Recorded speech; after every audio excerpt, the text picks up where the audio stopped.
Scientific लेवलला हा research केला गेला फॉरेन कंट्रीजमध्ये की जगामध्ये वेगवेगळ्या वेगवेगळ्या प्रकारची भीती आहे. 12 प्रकारची भीती, कॉमन भीती की जी भीती राहते. आणि रिसर्च असं म्हणतो की नंबर 1 भीती जी जगातली आहे ती आहे स्टेजवर उभं राहून भाषण देण्याची. हा रिसर्च आहे.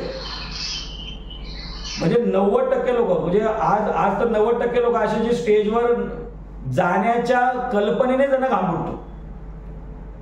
स्टेजवर जायच्या कल्पनेनेच घाम फुटतो. तो विद्यार्थी असो या मग कुठे मोठा नेता असो. जर विद्यार्थ्याला जर जायचं आहे त्याला जर आम्ही जेव्हा वर्गात प्रश्न विचारतो आणि त्याला जर उत्तर येत असेल तर तो हात कसा वर करतो, असा राहतो, तो असा हात वर करतो, असा खाली घेतो असा आणि असा बघतो इकडे तिकडे का. आणि मग दुसरं कोणतरी उत्तर देतं, अर्ध उत्तर देतो. शिक्षक त्याला म्हणतात अरे वा शाबास शाबास मस्त उत्तर दिलं.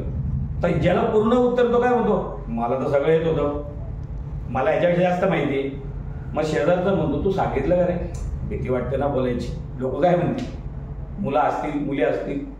हा विद्यार्थी जो आहे तो जसा वर्गात घाबरतो तसाच मग तो सरपंच असतील, ग्रामसेवक असतील, आमदार असतील, खासदार असतील, पद असतील मोठे मोठे, प्राध्यापक आहे, डॉक्टर, वकील, इंजिनियर आहे, बिझनेसमॅन आहे, उद्योगपती आहे, त्यालाही तेवढीच भीती वाटते जेवढी त्या विद्यार्थ्याला वर्गात उत्तर देताना तो असं जसं करतो तसंच तो म्हणे. तर यांना सांगितलं जावं तुम्हाला 2 मिनिटं बोलायचं येतो नाही, तुम्ही बोला. तर पटकन मी बोलतो, मला भाषण करायचं आहे असं म्हणणारे 10% लोक आहेत. त्यातही प्रभावी बोलणारे 5% आहेत.